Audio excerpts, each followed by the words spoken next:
चलिए तो हम लोग नेक्स्ट पॉइंट देखते हैं सिग्मा बॉन्ड के बारे में। सिग्मा बॉन्ड क्या होता है? जो मोलिकुलर ऑर्बिटल या एटॉमिक ऑर्बिटल के ओवरलैपिंग से सिग्मा बॉन्ड की फॉर्मेशन होती है। उसमें देखते हैं कि एस ऑर्बिटल, एस ऑर्बिटल का जो शेप होता है वो स्फेरिकल शेप होता है और पी ऑर्बिटल का शेप आपका डम्बल शेप का होता है। तो हम ऑर्बिटल देखते हैं, s orbital to s orbital के ओवरलैपिंग से भी सिग्मा बॉन्ड का फॉर्मेशन होता है। ठीक। उसके बाद अगर हम लोग एक एस ऑर्बिटल ले और एक पी ऑर्बिटल ले, इन दोनों के ओवरलैपिंग से भी आपका सिग्मा बॉन्ड का फॉर्मेशन होगा, राइट। उसके बाद अगर हम लोग टू प्योर ऑर्बिटल ले, पी ऑर्बिटल ले, ये पी ऑर्बिटल से भी सिग्मा बॉन्ड की फॉर्मेशन होती है या ओवरलैपिंग से, राइट। श्योर। इसमें क्या है कि पी ऑर्बिटल जो होता है दो कोएक्सियल ओवरलैपिंग, कोएक्सियल का मतलब क्या है कि एक ही एक्सिस पे होना। जैसे पी के हम लोग देखते हैं, पी आपके पी वाई में हो गए, ये आपके पी एक्स हो गए, पी एक्स हो गए, ये पी वाई, उसके बाद ये पी जेड। तीन टाइप के होते हैं, थ्री डायरेक्शन में होते हैं। तो ये एक्सियल ओवरलैपिंग का मतलब है कि ये एक्स एक्सिस वाले हैं, ये भी एक्स एक्सिस, दोनों का सेम एक्सिस है। तो कोएक्सियल ओवरलैपिंग से भी सिग्मा बॉन्ड की फॉर्मेशन होती है। नेक्स्ट हम लोग देखते हैं कि जो हाइब्रिड ऑर्बिटल का भी ओवरलैपिंग से हम लोग का सिग्मा बॉन्ड की फॉर्मेशन होती है। और जो वो जो सिग्मा बॉन्ड बनते हैं वो स्ट्रॉन्गर बॉन्ड होते हैं, क्योंकि इसमें इफेक्टिव एक्सियल ओवरलैपिंग होती है, राइट। नेक्स्ट क्या है, more the directional character of P in covalent bond more is the strength of the bond. इसका मतलब ये है कि जो पी ऑर्बिटल का जो ओवरलैपिंग अगर जितना ज़्यादा होगा, पी ऑर्बिटल का ओवरलैपिंग जितना ज़्यादा होगा उतना कोवेलेंट बॉन्ड का स्ट्रेंथ बढ़ेगा, राइट, उतना ज़्यादा होगा। हम लोग देखते हैं यहाँ पे स्ट्रेंथ, अगर एसपी में देखते हैं कि पी कैरेक्टर ज़्यादा है, 75% है पी कैरेक्टर, यहाँ पे भी 75% है, और यहाँ पे देखिए 75%, यहाँ पे 33.3 पॉइंट है, यहाँ पे उसी तरह से घटते जा रहा। तो स्ट्रेंथ जो है, जो सिग्मा बॉन्ड का स्ट्रेंथ होगा, जहाँ पे पी कैरेक्टर ज़्यादा होगा उसके बीच में जो सिग्मा बॉन्ड का फॉर्मेशन होगा उसका स्ट्रेंथ ज़्यादा, जो कोवेलेंट बॉन्ड के जो फॉर्मेशन करेंगे उसका स्ट्रेंथ ज़्यादा होगा, राइट। तो आप लोग इस चीज़ को शायद अच्छे से समझ गए होंगे। तो आप लोग एक बार नोट कीजिए इसको, फिर हम लोग नेक्स्ट टर्म पे चलते हैं।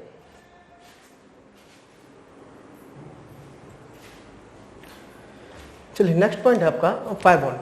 तो पाई बॉन्ड का जो फॉर्मेशन होती है वो लेटरल ओवरलैपिंग से बनती है।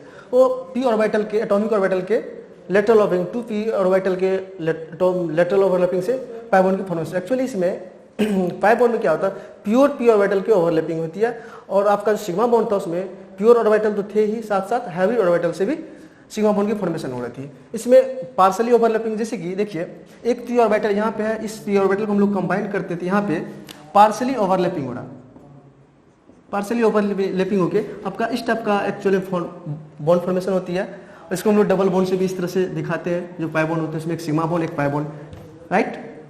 इसके कुछ एग्जांपल जैसे देखें, आप किसी पिछले में भी इससे पहले ही बता चुके हैं, ये आपका sp हाइब्रिडाइजेशन है, इसमें भी आपका sp हाइब्रिडाइजेशन है, ये आपका sp2 हाइब्रिडाइजेशन है, और ये भी sp2 और ये sp3 हाइब्रिडाइजेशन, राइट। एक्चुअली होता क्या, देखिए ध्यान दीजिए, हम लोग जो कोएक्सियल ओवरलैपिंग करते थे, सिग्मा बॉन्ड का फॉर्मेशन जो करवाते थे, इस तरह से ओवरलैपिंग होता था, राइट। ये इस तरह से ओवरलैपिंग होता था जो कि स्ट्रॉन्गर होता था। और इसमें क्या है, पी ऑर्बिटल में आपका लेटरल ओवरलैपिंग हो रहा है। लेटरल ओवरलैपिंग मतलब इस एक्सिस में हो रहा है। अगर इस तरह से ओवरलैपिंग होती है तो ज़्यादा पार्सली ओवरलैपिंग हो पाता है, ज़्यादा ओवरलैपिंग नहीं होती। उसकी वजह से जो पाई बॉन्ड होता है वीकर होता है as compared to sigma bond, right. हम लोग इसके बाद देखते हैं साइज, रिलेटिव साइज देखते हैं हाइब्रिड ऑर्बिटल का। जो हाइब्रिड ऑर्बिटल है उसमें साइज सबसे ज़्यादा sp3 का साइज ज़्यादा होता है, उसके बाद sp2, उसके बाद sp का। अगर हम लोग इसमें इलेक्ट्रोनेगेटिविटी की बात करें तो इलेक्ट्रोनेगेटिविटी सबसे ज़्यादा sp हाइब्रिडाइजेशन का होता है ऑर्बिटल का, उसके बाद sp2 हाइब्रिड ऑर्बिटल का होता है, उसके बाद sp3 हाइब्रिड ऑर्बिटल का होता है, राइट। आप लोग इसको अगर थोड़ा डिटेल में देखें, देखिए यहाँ पे कोई एटम्स उसमें न्यूक्लियस है, उसमें जैसे ही एक बार और देख लीजिए, इसमें अगर एस कैरेक्टर की बात करें तो एस कैरेक्टर कितना है, 50% है, क्योंकि टू ही ऑर्बिटल है, 100 में से 50% ये है। इसमें अगर देखें एस कैरेक्टर ये 33.33% है, और इसमें एस कैरेक्टर 25% है, राइट। और ध्यान दीजिए हम लोग क्या करते हैं, यहाँ पे कोई न्यूक्लियस है उसमें जितने देखिए एस कैरेक्टर अगर बढ़ रहे हैं, न्यूक्लियस के सबसे ज़्यादा क्लोज तो एस ऑर्बिटल ही होते हैं, जितने ज़्यादा क्लोज रहेंगे तो इलेक्ट्रॉन को खींचने की टेंडेंसी उतना रखेंगे अपनी तरफ। जो इलेक्ट्रॉन अपनी तरफ खींचेंगे तो इलेक्ट्रॉन खींचने की टेंडेंसी तो इलेक्ट्रोनेगेटिविटी कहलाती है, राइट। तो जितने भी एक्स कैरेक्टर बढ़ेंगे, जैसे एक्स कैरेक्टर जैसे ही बढ़ा, जितने एक्स कैरेक्टर बढ़ेंगे उतने इलेक्ट्रॉन को अपनी तरफ अट्रैक्ट कर पाएंगे। तो एक्स कैरेक्टर जैसे ही बढ़ता है तो इलेक्ट्रॉन को अपनी तरफ अट्रैक्ट कर पाएंगे। इसका मतलब ये है कि इसकी इलेक्ट्रोनेगेटिविटी ज़्यादा, तो सबसे ज़्यादा एस कैरेक्टर इसमें है जिसका इलेक्ट्रोनेगेटिविटी ज़्यादा, राइट। एक टर्म और देखते हैं हम लोग, जब हम लोग एस कैरेक्टर बढ़ती है तो एस कैरेक्टर जैसे ही बढ़ेगा तो इलेक्ट्रॉन खींचने की टेंडेंसी जैसे ही बढ़ती है। इसका मतलब ये है कि किसी इलेक्ट्रॉन जैसे ही खींचेगा यहाँ पे नेगेटिव चार्ज आएंगे, राइट। और दूसरे एलिमेंट जिस एलिमेंट से जिस बॉन्ड पेयर से अगर इलेक्ट्रॉन को एक्सेप्ट करेंगे उधर पॉजिटिव चार्ज आएंगे, पार्शियली पॉजिटिव चार्ज आएंगे। इसका मतलब ये है, सपोज कोई ए है कोई बी है, अगर ये इलेक्ट्रॉन को अपनी तरफ अट्रैक्ट कर रहे हैं तो इस पर नेगेटिव चार्ज, इस पर पॉजिटिव चार्ज। इसका मतलब ये है कि ये बी जो है मोर इलेक्ट्रोनेगेटिव है, जो इलेक्ट्रॉन को अपनी तरफ अट्रैक्ट कर रही है, ये लेस इलेक्ट्रोनेगेटिव है। इसका मतलब ये है कि इलेक्ट्रोनेगेटिविटी जैसे ही बढ़ती है, इसका मतलब आयनिक चार्ज भी इंक्रीज हो रही है, नहीं आयनिक कैरेक्टर, इसमें जो है किसी कंपाउंड का आयनिक कैरेक्टर बढ़ रहा है क्योंकि आयंस में कन्वर्ट हो रहे हैं। तो इलेक्ट्रोनेगेटिविटी बढ़ती है तो आयनिक कैरेक्टर भी बढ़ती है, एक्स कैरेक्टर बढ़ेगी तो आयनिक कैरेक्टर बढ़ेगी, राइट। अब देखिए अगर ये एक्स कैरेक्टर बढ़ रही है तो इलेक्ट्रॉन को अपनी तरफ, बॉन्ड पेयर के जो इलेक्ट्रॉन को अपनी तरफ खींच रहे हैं, अट्रैक्ट कर रहे हैं, अट्रैक्ट करेंगे तो इसके जो बॉन्ड है, बॉन्ड पेयर के जो इलेक्ट्रॉन को अपनी तरफ खींचेंगे, जिसके जो बॉन्ड है, बॉन्ड क्या हो गए धीरे धीरे छोटा होते चलेंगे, तो बॉन्ड लेंथ क्या हो इसके लेसर हो जाएंगे। तो इसका मतलब ये है कि जो एस कैरेक्टर बढ़ती है तो इलेक्ट्रोनेगेटिव बढ़ती है, इलेक्ट्रोनेगेटिविटी बढ़ती है, और इलेक्ट्रोनेगेटिविटी बढ़ती है, इलेक्ट्रोनेगेटिविटी, तो बॉन्ड लेंथ क्या होगा इन्वर्सली प्रोपोर्शनल हो जाएंगे, नहीं ये हो जाएंगे बॉन्ड लेंथ के इन्वर्सली प्रोपोर्शनल, और परसेंटेज एस कैरेक्टर से आपका डायरेक्टली प्रोपोर्शनल हो जाएगा आयनिक कैरेक्टर,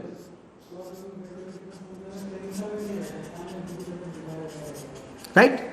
जैसे एस कैरेक्टर बढ़ती है, परसेंटेज एस कैरेक्टर, तो इलेक्ट्रोनेगेटिविटी इंक्रीज करेगी। अगर इलेक्ट्रोनेगेटिविटी इंक्रीज करेगी तो आपके बॉन्ड लेंथ डिक्रीज करेंगे, बॉन्ड लेंथ डिक्रीज करेंगे। अगर जैसे एस कैरेक्टर बढ़ेगी तो आयनिक कैरेक्टर भी इंक्रीज करेंगे, राइट। आई होप आपको ये अच्छे समझ में आया होगा। तो आप लोग इसको एक बार नोट कर लीजिए। इसके नेक्स्ट पॉइंट हम लोग कुछ एग्जांपल्स देखेंगे जो पाई बॉन्ड का जो फॉर्मेशन जैसे होती है या सिग्मा बॉन्ड के फॉर्मेशन कैसे, कुछ एग्जांपल्स के थ्रू हम लोग इसको और भी डिटेल्स देखेंगे तो आपको शायद अच्छे समझ में आए, राइट। आप लोग इसको नोट कीजिए।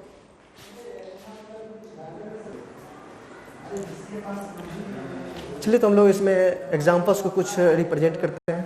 देखिए जैसे मीथेन है, मीथेन आपका sp3 हाइब्रिडाइड है, कार्बन इसमें, ठीक, राइट। इसका हम लोग अगर रिप्रेजेंटेशन करें बॉन्ड के थ्रू, अगर ये कार्बन है, इसका हाइब्रिड यहाँ पे हाइड्रोजन होंगे, हाइड्रोजन होंगे, हाइड्रोजन, और हाइड्रोजन पास s ऑर्बिटल है, 1s है, एक ही इलेक्ट्रॉन है, ये s ऑर्बिटल है, हाइड्रोजन पास s ऑर्बिटल है, राइट। और ये कार्बन जो है sp3 हाइब्रिडाइड है, राइट। तो देखते हैं जो sp3 अगर हाइब्रिड ऑर्बिटल होता है, अगर प्योर ऑर्बिटल अगर p का है कोई, तो इस टाइप से होता है इसका डबल शेप। अगर ये हाइब्रिड हो जाता है तो एक लूप्स इसके लार्जर हो जाते हैं और एक लूप्स इसके स्मॉलर हो जाते हैं, राइट। उसी तरह से देखते हैं यहाँ पे इसके एक लूप्स क्या होंगे लार्जर हो जाएंगे, जो कि ये sp3 है। उसी तरह से क्या होंगे इसके एक लूप्स लार्जर होंगे, एक स्मॉलर, हाइब्रिड ऑर्बिटल है। उसी तरह से इसके साथ ये ओवरलैप करेंगे, उसी तरह से ये इसके साथ भी ओवरलैप करेंगे। यहाँ पे जो कार्बन था ये sp3 कार्बन था, राइट। और ये जो ऑर्बिटल है हाइड्रोजन के यहाँ पे s ऑर्बिटल, तो ये sp3 और s ऑर्बिटल के ओवरलैपिंग से ये सिग्मा बॉन्ड का फॉर्मेशन हुआ। उसी तरह से इसमें भी है, उसी तरह से इसमें भी, उसी तरह से इसमें भी, राइट। यहाँ पे भी आपका sp3 और s ऑर्बिटल का ओवरलैपिंग होगा, यहाँ भी क्या होगा s और sp3 ऑर्बिटल का ओवरलैपिंग से सिग्मा बॉन्ड का फॉर्मेशन होगा, राइट। ये तो आप लोग देख ली कि सिग्मा बॉन्ड का फॉर्मेशन प्योर ऑर्बिटल से भी होते हैं और हाइब्रिड ऑर्बिटल से भी होते हैं। उसी तरह हम लोग एक इथेन देखते हैं C2S6 का, राइट। जिसे ध्यान दीजिए, एक कार्बन है और ये दूसरा कार्बन है, राइट। यहाँ पे भी हाइड्रोजन होंगे, यहाँ पे भी हाइड्रोजन होंगे, यहाँ पे भी हाइड्रोजन होंगे, राइट। इसमें क्या है s ऑर्बिटल, इसमें भी s ऑर्बिटल। s ऑर्बिटल का जो शेप होता है एक्चुअली वो स्फेरिकल शेप का होता है, राइट। इसमें देखिए पी ऑर्बिटल है, ये इसके साथ ओवरलैप करेंगे, ये भी इसके साथ ओवरलैप करेंगे और ये भी उसी तरह से सारे ओवरलैप करेंगे, राइट। ये देखिए ये S और ये sp3 और क्योंकि यहाँ पे जो हाइब्रिडाइजेशन कार्बन का है ये भी sp3 क्योंकि चारों के चारों बॉन्ड इसमें सिग्मा बॉन्ड है, राइट। अब देखिए ये ऑर्बिटल जो कार्बन कार्बन जो ओवरलैप करेंगे, यहाँ से ये ओवरलैप करेंगे हाइब्रिड ऑर्बिटल और यहाँ से ये, क्योंकि इसके भी sp3 और ये भी sp3। यहाँ देखिए sp3 और sp3 का ओवरलैपिंग से सिग्मा बॉन्ड का फॉर्मेशन हुआ है। यहाँ तो सिग्मा बॉन्ड है ही, यहाँ तो सिग्मा बॉन्ड है ही, राइट। इस तरह से आप देखें सिग्मा बॉन्ड का फॉर्मेशन इथेन में, राइट। हम लोग नेक्स्ट देखते हैं इथीन में जो कि डबल बॉन्ड, राइट। इसमें क्या है, इस तरह का इसका एक्सपेंडेड फॉर्म में स्ट्रक्चर है, राइट। और इसका हाइब्रिडाइजेशन sp2 है, ये sp2 है। इसका मतलब ये है कि इसमें तीन ही ऑर्बिटल हाइब्रिड है, एक ऑर्बिटल इसमें अनहाइब्रिड है, राइट। और जो पाई बॉन्ड का जो फॉर्मेशन होती है वो अनहाइब्रिड ऑर्बिटल के साथ ही होती है, राइट। तो लोग देखते हैं इसका रिप्रेजेंटेशन। ये आपका कार्बन, ये कार्बन, एक हाइड्रोजन तो यहाँ पे होंगे, एक हाइड्रोजन, एक हाइड्रोजन, इसके s ऑर्बिटल के साथ तो ओवरलैप करेंगे ये, राइट। देख लीजिए आप लोग, ये भी करेंगे, ओवरलैप करेंगे। और एक ऑर्बिटल इसके साथ करेंगे, राइट। ये सारे क्या है, s और sp2 से, ये कार्बन sp2 कार्बन है और ये इसमें s ऑर्बिटल, s और sp2 के हाइब्रिडाइजेशन से ये सिग्मा बॉन्ड का फॉर्मेशन हुआ। यहाँ भी सिग्मा बॉन्ड, यहाँ भी सिग्मा बॉन्ड, यहाँ भी सिग्मा बॉन्ड और यहाँ देखिए sp2 कार्बन और sp2 कार्बन से एक सिग्मा बॉन्ड का फॉर्मेशन हुआ, राइट। लेकिन कार्बन को तो 4 बॉन्ड बनाना, एक 3 बॉन्ड तो सिग्मा बॉन्ड बना लिए। अब एक अनहाइब्रिड ऑर्बिटल है, वो आपके पाई बॉन्ड का फॉर्मेशन करेंगे। कोई भी जैसे यहाँ पे अगर हम लोग py और py प्योर ऑर्बिटल, इसीलिए इसका शेप क्या है, सेम साइज के डंबल है। यहाँ पे देखिए प्योर ऑर्बिटल है। अगर ये हाइब्रिड होता तो इसका शेप अप्रोक्स इस टाइप से होता है, एक छोटा सा लूप बनता है, राइट। इसमें तो सारे हाइब्रिड ऑर्बिटल है, इसमें भी हाइब्रिड ऑर्बिटल के साथ सिग्मा बॉन्ड बना रहे हैं, यहाँ भी सिग्मा बॉन्ड हाइब्रिड ऑर्बिटल के साथ बनवाए। बट ये जो पाई बॉन्ड का फॉर्मेशन हो रही है प्योर ऑर्बिटल के साथ बनती है। यहाँ पे जो प्योर ऑर्बिटल py बचा हुआ है, यहाँ पे भी py है, इसके साथ जो बॉन्ड फॉर्मेशन हो रही है, ये बॉन्ड फॉर्मेशन हो रही है, यहाँ पे एक्चुअली पाई बॉन्ड का फॉर्मेशन हो रहा है, राइट। यहाँ देखेंगे आप कि इसमें 3 सिग्मा बॉन्ड हो गए, एक पाई बॉन्ड का। पाई बॉन्ड जो बनती है वो प्योर ऑर्बिटल के साथ ही बनती है, राइट। उसी तरह से हम लोग एक इथाइन का देखेंगे एग्जाम्पल। देखिए इथाइन में ट्रिपल बॉन्ड है और यहाँ पे एक हाइड्रोजन है और यहाँ पे एक हाइड्रोजन है, राइट। और इसका हाइब्रिडाइजेशन sp है और यहाँ पे sp। इसमें क्या है कि 2 ही ऑर्बिटल जो है हाइब्रिड है, राइट। इसका रिप्रेजेंटेशन देखते हैं, एक कार्बन यहाँ पे, एक कार्बन और एक हाइड्रोजन, s ऑर्बिटल है यहाँ पे p एक हाइब्रिड ऑर्बिटल है जो कि s और sp2 sp हाइब्रिडाइज से सिग्मा बॉन्ड का फॉर्मेशन किया। उसी तरह से इसमें भी हाइब्रिड ऑर्बिटल से सिग्मा बॉन्ड का फॉर्मेशन होगा। यहाँ पे क्या होगा, sp और s ऑर्बिटल से। और एक जो हाइब्रिड ऑर्बिटल है जो कार्बन कार्बन के बीच में बॉन्ड बना है, जो कि sp और sp हाइब्रिडाइजेशन से सिग्मा बॉन्ड की फॉर्मेशन हुई है। बट अभी तक इसने 2 ही बॉन्ड बना पाया है कार्बन, इसके 2 बॉन्ड और बाकी है। इसमें हाइब्रिडाइड ऑर्बिटल भी 2 ही, एक s ऑर्बिटल जो हाइब्रिड है और एक p ऑर्बिटल। अब 2 ऑर्बिटल जो बचा हुआ p का, क्योंकि s में एक ही ऑर्बिटल होते हैं, p में 3 ऑर्बिटल्स होते हैं, राइट। px, py, pz। इसके एक s जो कोएक्सियल ओवरलैपिंग जो सिग्मा बॉन्ड के फॉर्मेशन कर चुके हैं। अब हम लोग को बचा हुआ है py और pz। इसमें क्या होगा कि आपका लेटरल ओवरलैपिंग होगा। लेटरल ओवरलैपिंग मतलब अगर ये हम लोग इस साइड py ले लें, यहाँ भी py ले लें, तो py के साथ एक पाई बॉन्ड का फॉर्मेशन हो जाएगा, राइट। अब एक और बचा हुआ वो अगर हम लोग pz ले लें, प्योर ऑर्बिटल है ये, अगर इस तरह से pz, अगर pz इसके साथ भी ओवरलैपिंग करेंगे, इसके साथ भी ओवरलैपिंग करेंगे। ये जो ओवरलैपिंग लेटरल ओवरलैपिंग है, ये आपका पाई बॉन्ड का फॉर्मेशन होती है, राइट। इसमें पता चला कि एक सिग्मा बॉन्ड का फॉर्मेशन हुआ है और 2 पाई बॉन्ड का फॉर्मेशन, राइट। इस तरह से आप बॉन्ड के फॉर्मेशन का रिप्रेजेंटेशन भी देख लीजिएगा। अब नेक्स्ट है, हम लोग मीथेन को क्या करते हैं 3D रिप्रेजेंटेशन में देखते हैं, राइट। देखिए मीथेन को हम लोग इस तरह से टेट्राहेड्रल शेप में देखते हैं कि एक हाइड्रोजन जो है आपका बॉन्ड प्लेन ऑफ पेपर में है, एक क्या है डैश्ड वेज में जो कि बॉन्ड अवे फ्रॉम ऑब्जर्वर, एक है सॉलिड वेज है जो कि बॉन्ड टुवर्ड्स ऑब्जर्वर, राइट। इसको हम लोग एक बार देखते हैं। जैसे कि सपोज कीजिए ये कोई कार्बन है, कार्बन में एक बॉन्ड जो है ये एक प्लेन ऑफ पेपर में बना हुआ है, राइट।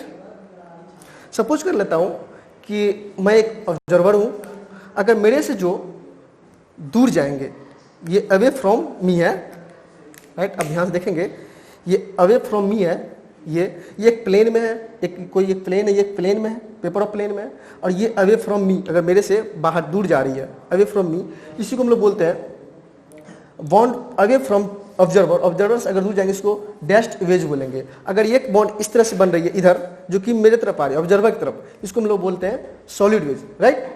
आई थिंक आपको ये रिप्रेजेंटेशन अच्छे से समझ में आएगा, तो आप लोग इसको एक बार नोट कर लीजिए। आई होप आपको ये वीडियो अच्छा लगा होगा। तो अब नेक्स्ट जो इसके बेसिक पॉइंट्स उसको हम लोग नेक्स्ट वीडियो में देखेंगे, राइट। Thank you.